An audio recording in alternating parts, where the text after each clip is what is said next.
Hello, well, and today's lesson then we're looking at why attitudes changed towards Henry VIII. So in the previous videos, we've been looking at why he was so popular. Now we're going to look at why he started to become unpopular. We're going to be finding out about divorce, a power struggle, and the ultimate battle between a king and the church. So Henry, you'll remember, was married to Catherine of Aragon, his first wife. There she is, just popping up.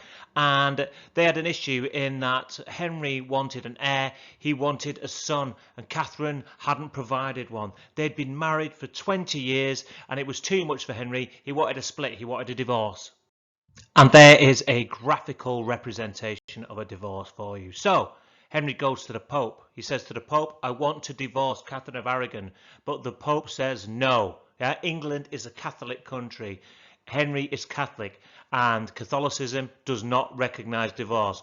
So Henry does what any ordinary, normal person would do to get around this problem. He creates his own church, and he calls it the Church of England.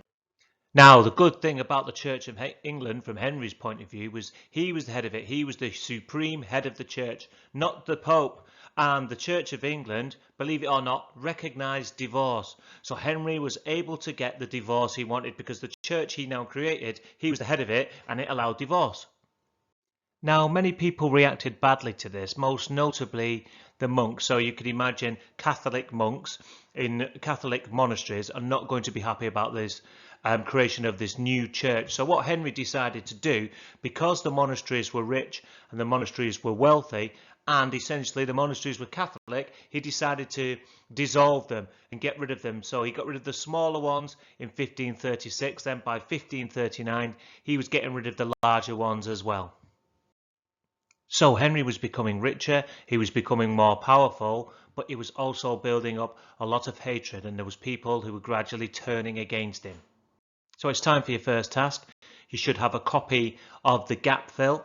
If you don't have a copy of this, you could just literally copy this and write it down yourself. I want you to fill in the missing words using the word bank at the bottom of the screen there to complete the paragraph. If you need to, go back and watch that first section of the video again to help you. You can watch it as many times as you want to help you complete this task. Right now then, so you've done the word gap fill there. Time for your second task. So you'll need your Venn diagram. So you should have a copy of a Venn diagram. That's the 3 interconnected circles, and each of those circles has a heading. So we've got religion, power, and economy. Remember, economy is anything to do with money, so anything to do with money. So here it is, and what you're going to do is you're going to be given some different factors, and you're going to have to decide whether or not they're linked to economy, power, religion, or more than one of these things. So, for example, if you read a fact and you think it's to do with economy, you would write it in the economy circle. If you read the factor and you think, well, that's to do with economy, but I think it's also to do with power, so it's to do with power and money, you would put it in the section of the circle which connects both power and economy, because it includes them both. Now you'll notice in the middle there's a point where all 3 circles interconnect. That's if you think, well, this is to do with money, it's to do with power, and it's to do with religion. I would put it in there. Yeah. So we'll do an example. So looking at something we've already covered, Henry needs an heir to the throne. So he needs someone to be on the throne after he dies, right? He wants a son. And remember, Catherine of Aragon and Henry have been married for 20 years, and they've not managed to produce a son, right? So what's this to do with? Where would we put it on the Venn diagram? So there's the Venn diagram again. We've got power, economy, and religion. So is having an heir to the throne to do with religion? Well, at the moment, no, not really. It's nothing to do with the church. It's between him and his wife. So we can rule that out. Is it to do with money? Perhaps not. You know, there's not really much to do with money with a baby, apart from they cost a lot. Am I right? Anyway, and then obviously then that leaves us with power, and it is to do with power. It's about retaining the family line, the bloodline in the throne, and keeping the Tudors on the throne. So you would be putting it in the power section. Now, you might have big handwriting, and you might think, I can't fit all this stuff. I'm not going to be able to fit all these stuff into each circle. So what you can do, if you want, you can either write down the information in Henry needs an heir in the power, or you can number it. You could put a 1 in there, and then separately write a number 1 and then write what number 1 refers to. For example, Henry needs an heir to the throne. Yeah, so as long as you've made a note of what the number is, that's not a problem. So Henry wants to marry Anne Boleyn, a lady in waiting, a famous character, the mother of Elizabeth I. And the problem he has there is, to marry Anne Boleyn, he needs to divorce Catherine of Aragon. And as we've discussed, the Pope will not allow Henry to divorce Catherine of Aragon to marry Anne Boleyn. So what does this factor relate to? Is it religion, money, or power?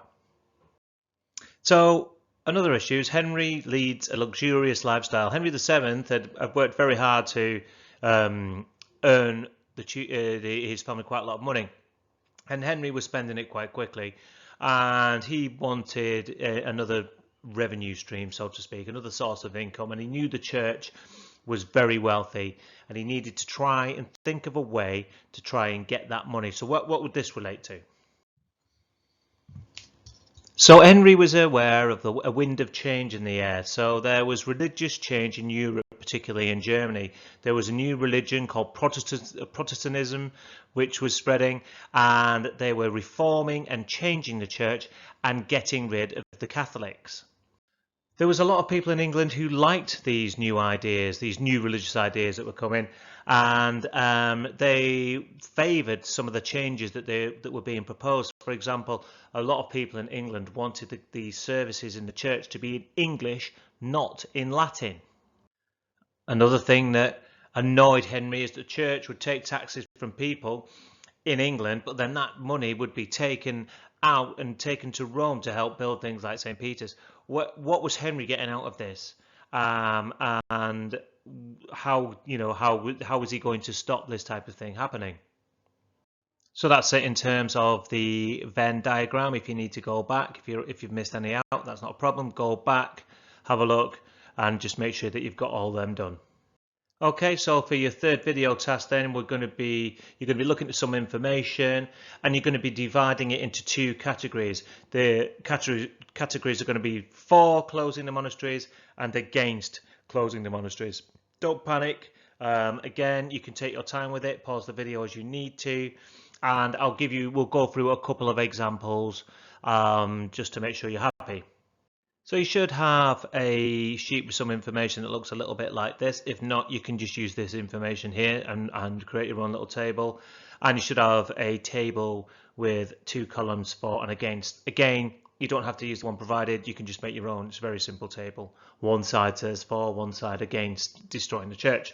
So let's take the top example there. We've got monks look after the poor. So you need to decide whether the monks looking after the poor means, if Henry destroys the monasteries, is that good or bad? Well, if they're there looking after the poor, who's going to look after the poor when they've gone?